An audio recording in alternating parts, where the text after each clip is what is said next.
Kepada yang terhormat Bapak Ibu penguji uji kinerja PPG Transformasi tahun 2025, perkenalkan nama saya Siti Puryani, mahasiswa PPG Transformasi Batch 4 tahun 2025, mata pelajaran Akidah Akhlak di LPTK Universitas Profesor Kiai Haji Saifuddin Zuhri Purwokerto dengan NIM 254 1104081812.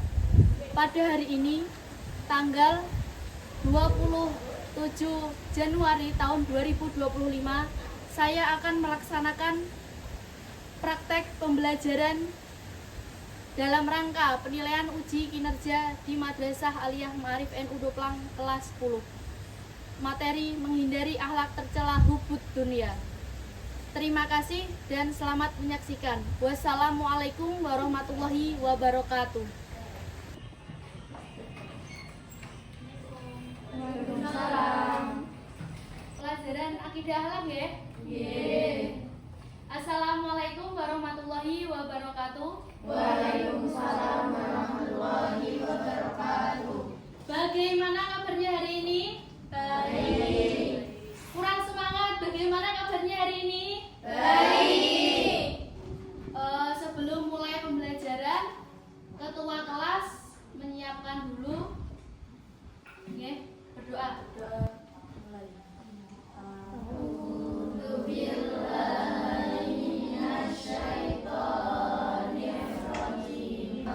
Rabbi shrah li sadri wa yassir li amri wahlul 'uqdatam min lisani yafqahu qawli.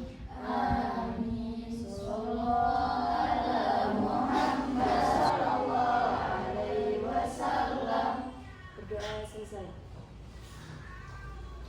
Sebelum dimulai, periksa dulu di sampingnya ada sampah atau tidak. Ya ada, bersih ya. Ibu cek kehadiran dulu ya. Aprilia Rismawati, Ayu Kumalasari, Dwi Rahmadani, Firda Fitriana, Putri Regina, Juliana Dwi Irianti, Nisrina. Yang izin cuma satu ya? Ani Kotul ya? Sebagai wujud rasa cinta kepada tanah air ini, ada kalanya kita menyanyikan lagu kebangsaan kita dulu ya.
Diberi pilihan menjadi orang kaya raya tapi jarang beribadah atau hidup sederhana tapi taat, mana yang akan kamu pilih?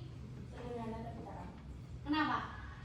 Karena selama kita sudah taat, rezekinya Akan mengikuti ya. Iya.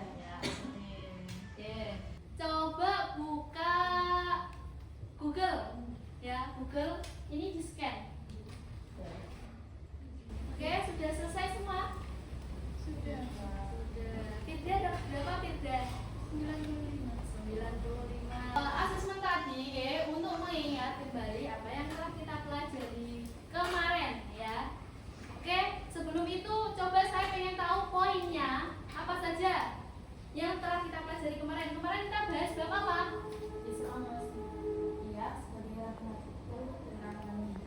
Islam wasatiyah sebagai rahmatalil alamin. Hari ini kita mempelajari tentang akhlak tercela hubud dunia.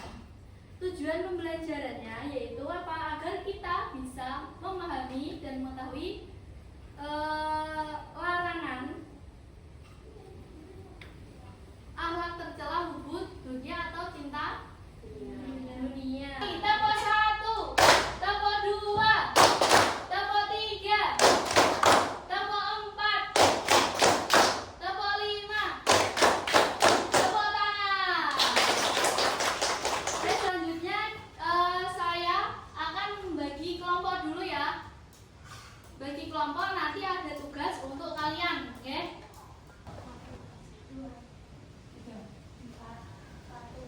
2, 3, 4, 2. Oke. Sekarang silahkan kalian berkumpul sesuai urutan tadi. 1 sama 1, 2 sama 2 ya. Sebelum saya beri tugas ya, Ibu ada sebuah video. Sorry ya guys, gue ini lagi kesel banget nih. Kalau mau tahu kenapa, dengerin ya baik-baik. Kenalin, nama gue Arif. Gue adalah mahasiswa di salah satu kampus swasta di Jakarta. FYI, kampus ini emang notabene-nya banyak anak-anak bojo gitu. Gile, high class abis lah pokoknya. Gue dan suami gue nih anak B aja. Eksistensi gue di kampus ini Rio. Gue sama dia temenan dari awal masuk kuliah di sini. Ya, walaupun baru kenal beberapa tahun, kita nih cukup dekat. Bahkan Rio juga udah dekat banget sama keluarga gue. Ya, begitupun sebaliknya. Beberapa kali Rio deketin cewek di sini. Tapi ya, gue juga akhirnya gue berhasil juga ngelewatin suatu beban yang berat ini.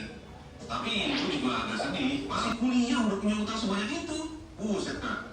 Karena susah dihubungi, akhirnya Rio masuk ODP, alias orang dalam pencarian. Gue sih cari kemana-mana. Oke. Sekarang kita sudah tahu akar permasalahannya apa, hubud dunianya apa. Dia terobsesi ingin seperti teman kuliahnya. Terobsesi ya. Terus lagi apa lagi? Terlalu memikirkan gengsi. Terlalu memikirkan gengsi, bisa.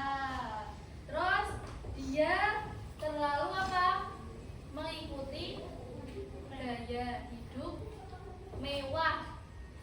Akhirnya dia terlilit hutang pinjol. Ada satu video lagi. Bias, sehingga kelaparan adalah hal yang sendiri mereka rasakan. Dia senantiasa berdoa kepada Allah Subhanahu wa Ta'ala. Sampai suatu ketika datanglah Nabi Musa berkunjung ke rumahnya. Sejak saat itu, Kuntum kini apa yang diajarkan Nabi Musa kepadanya? Waalaikumsalam.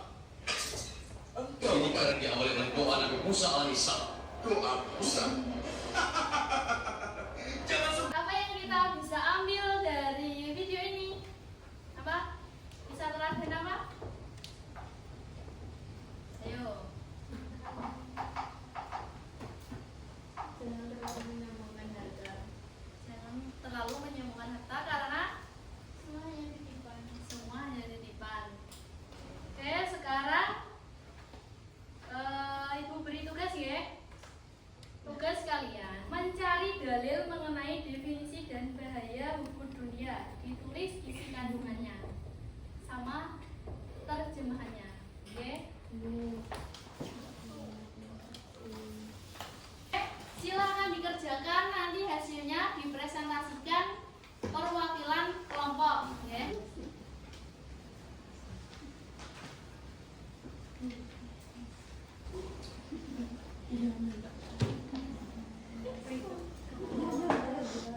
Ini nanti presentasinya perwakilan apa semua?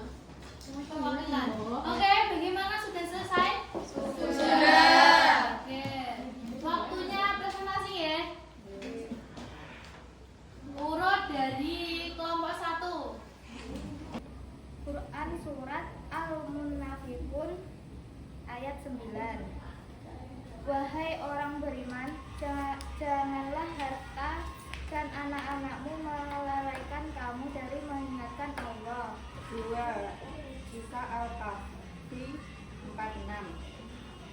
Harta dan anak-anak adalah perhiasan kehidupan dunia, tetapi Cukup sekian dari kami.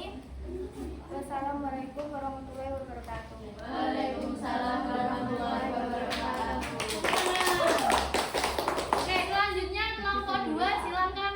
Yang pertama ada Quran surat Al-A'la ayat 16 sampai 17 yang memiliki makna, tetapi kamu lebih mengutamakan kehidupan dunia padahal akhirat itu lebih baik dan lebih kekal. Yang kedua ada hadis riwayat Ibnu Majah yang memiliki makna zuhudlah terhadap dunia, niscaya Allah mencintaimu. Kami.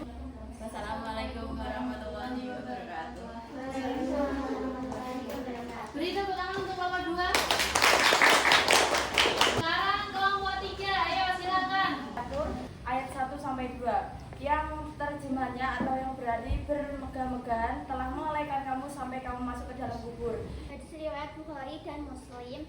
Seandainya anak Adam memiliki 2 lembah emas, misalnya ia menginginkan lembah yang ketiga. Presentasi kami. Wassalamualaikum warahmatullahi wabarakatuh. Waalaikumsalam warahmatullahi wabarakatuh. Beri tepuk tangan untuk kelompok 3. Sekarang kelompok 4 silakan maju ke depan. Quran surat Al-Hadid ayat 20 yang berarti ketahuilah sesungguhnya kehidupan dunia itu adalah senda gurau, perhiasan, saling berbangga di antara kamu serta berlomba dalam kekayaan dan anak keturunan. Dari hadis riwayat Tirmidzi dengan arti cinta dunia adalah pangkal segala kesalahan. Assalamualaikum warahmatullahi wabarakatuh. Waalaikumsalam warahmatullahi wabarakatuh. Oke, setelah kalian selesai mempresentasikan, kita ulas sejenak materinya. Dunia, apa itu dunia? Kondisi hati di mana seseorang mencintai kehidupan dunia yang berlebihan dengan merupakan tujuan utama penciptaan manusia, yaitu beribadah kepada Allah Subhanahu wa taala dan mencari kehidupan akhirat. Oke, penyakit hatinya apa? Seseorang itu lebih mengutamakan duniawi daripada akhiratnya, ya, daripada segalanya. Dia lebih cinta dunianya. Dekat dengan Allah, tak paham hakikat dunia, kecemasan yang berlebihan.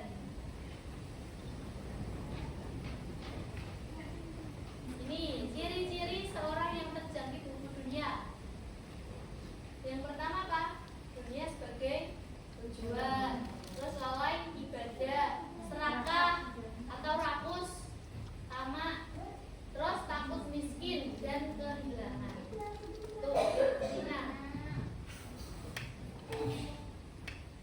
Kalau di kalangan remaja ini sibuk medsos, terus persaingan gaya hidup, takut kehilangan, mengutamakan popularitas, tidak jujur demi keuntungan. Contohnya ada mencontek, itu juga termasuk ya. Demi apa? Demi kepentingan pribadi. Terus demi apa? Biar dianggap pintar. Ya, biasanya kan seperti itu.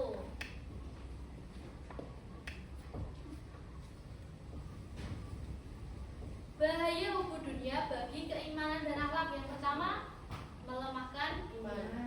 Kedua, mengabaikan kewajiban agama. 3, menimbulkan sifat. Oke, sebelum kita tutup ya, ada sebuah video lagi bagaimana kita agar terhindar dari perilaku hubungan dunia.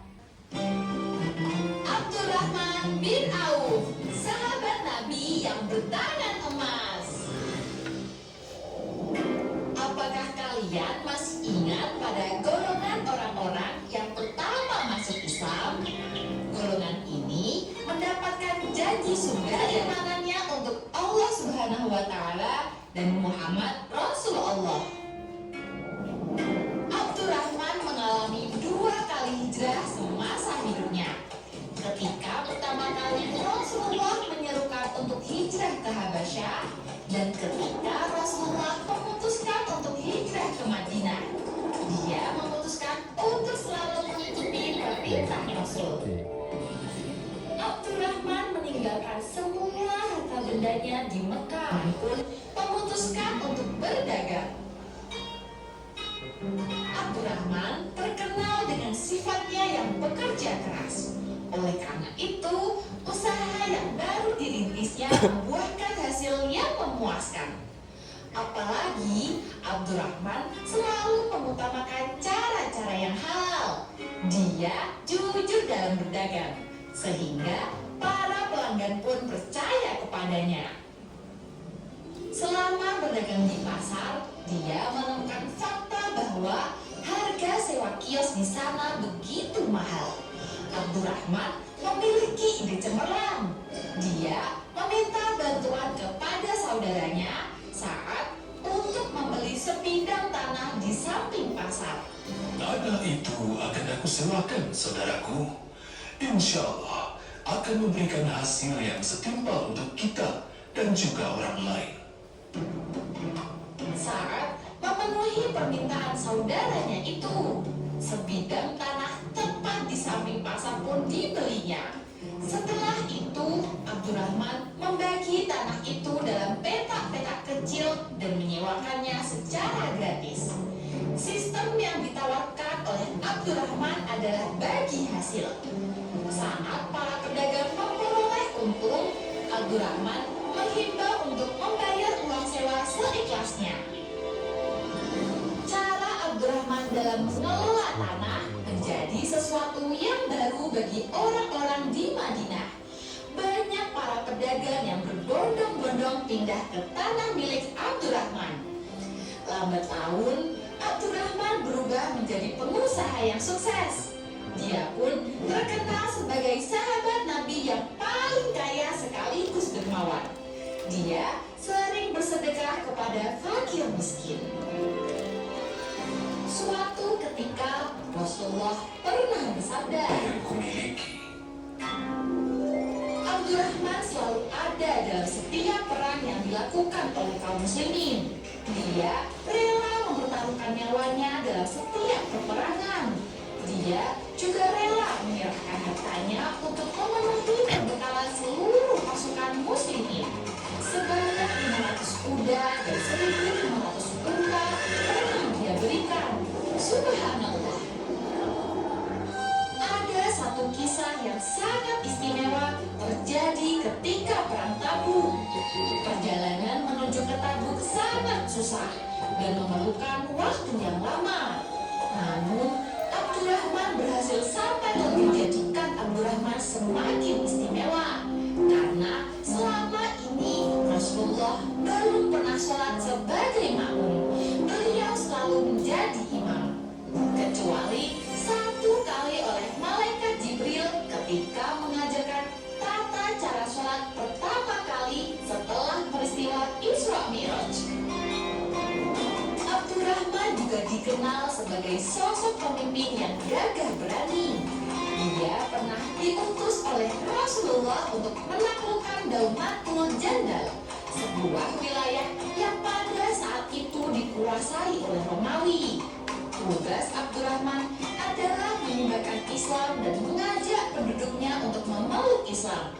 Dalam ekspedisi itu, dia dibekali 700 orang pasukan. Rasulullah berpesan, jika memang terjadi peperangan, seranglah musuh dengan menyebut nama Allah, perangilah mereka yang kafir, dan jangan membunuh anak-anak. Dan jika mereka mau memeluk Islam, maka nikahilah putri pemimpinnya. Ekspedisi ini berhasil. Asbah bin Amru al-Kalbi, salah seorang pemimpin besar, menyatakan diri masuk Islam.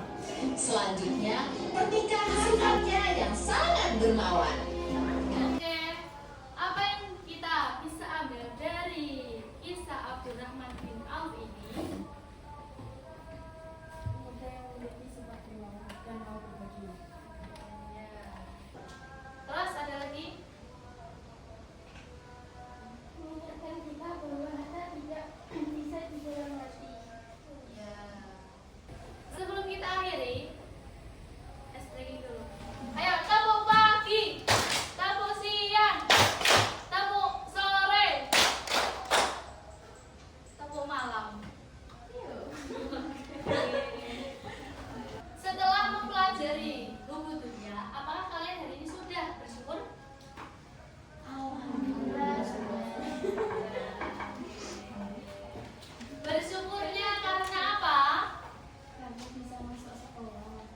masuk sekolah. Terus apa lagi? Sehat. Dikasih uang jajan. Terus bisa menghirup udara. Terus diciptakan secara sempurna. Oke. Apakah kalian pernah merasa iri ketika teman kalian punya barang baru? Pernah, pasti pernah. Tapi tetap kalian terus melihat teman kalian punya barang baru terus kalian gak temani. Biasanya kan gitu. Jangan ya ikut bahagia karena temennya punya barang baru. Terus menunda sholat karena si game main HP pernah? Pernah. Oke, besok lagi jangan karena kalian kan sudah mempelajari ini ya hubungan dunia tadi ya. Terus membeli barang yang tidak butuh hanya karena lucu. Nah, ini pernah nggak? Pernah. Padahal itu bermanfaat atau tidak? Tidak bermanfaat kan? Nggak ngono ada flash sale promo beli lah itu biasanya kan seperti itu ya. Kesimpulannya apa berarti yang bisa kita petik hari ini? Dilarang mencintai dunia yang berlebihan. Untuk selanjutnya tugas rumah yaitu membuat poster digital yang bertema tentang anti hedonisme. Hedonisme itu apa? Ya tentang kemewahan yang berlebihan, gaya hidup yang berlebihan. Oke.